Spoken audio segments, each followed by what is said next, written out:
hizo Hezekia aliugua akawa katika hatari ya kukufa. Na Isaya nabii mwana wa Amozi akaenda kwake mfalme akamwambia, Bwana asema hivi, tengeneza mambo ya nyumba yako, maana utakufa wala utapona. Basi Hezekia akajigeuza akaelekeza uso wake ukutani, akamuomba Bwana akasema, Bwana kumbuka haya na kusihi kwamba nimekwenda mbele zako katika kweli na kwa moyo mkamilifu na kutenda yaliyo mema machoni pako. Hezekia akalia sana.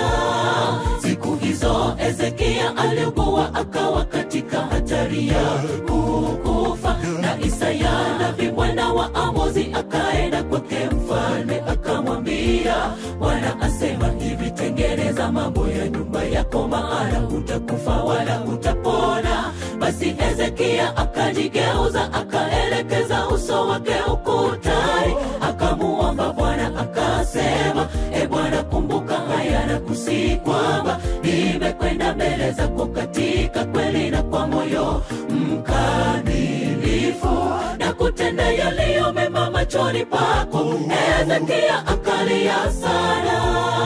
Katika tumbo la kuzimu aliomba, naye Mungu akasikia sauti yake.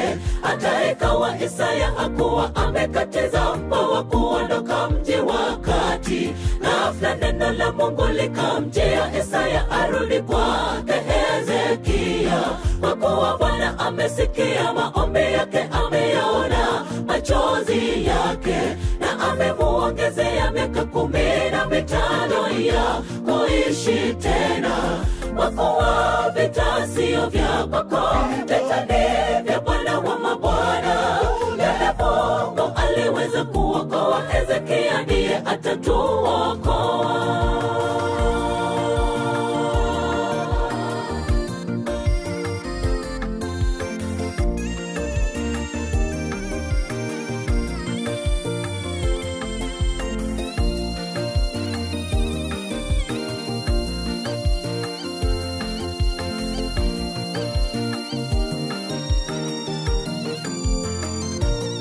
Nisemeni ni yeye amenena nami, na yeye mwenyewe ametenda hayo. Nitakwenda pole pole miaka yangu yote, kwa sababu ya uchungu wa nafsi yangu.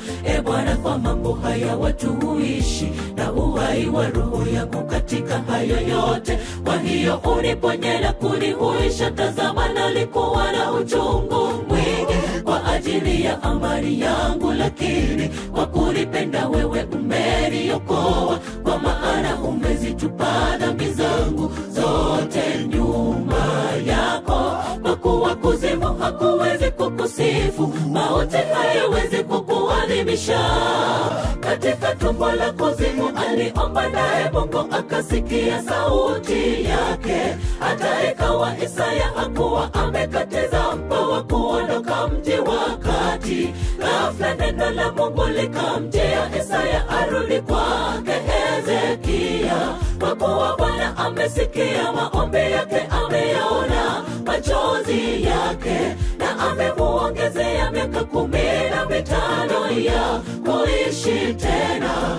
Kwa kuwa vita sio vya kwako, vita ni vya Bwana wa mabwana.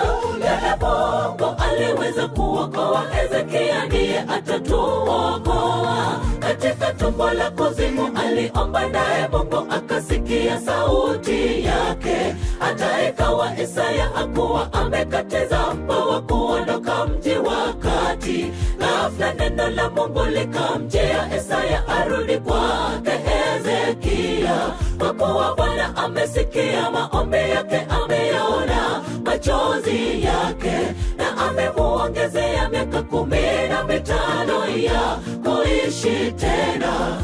Kwa kuwa vita sio vya kwako, vita ni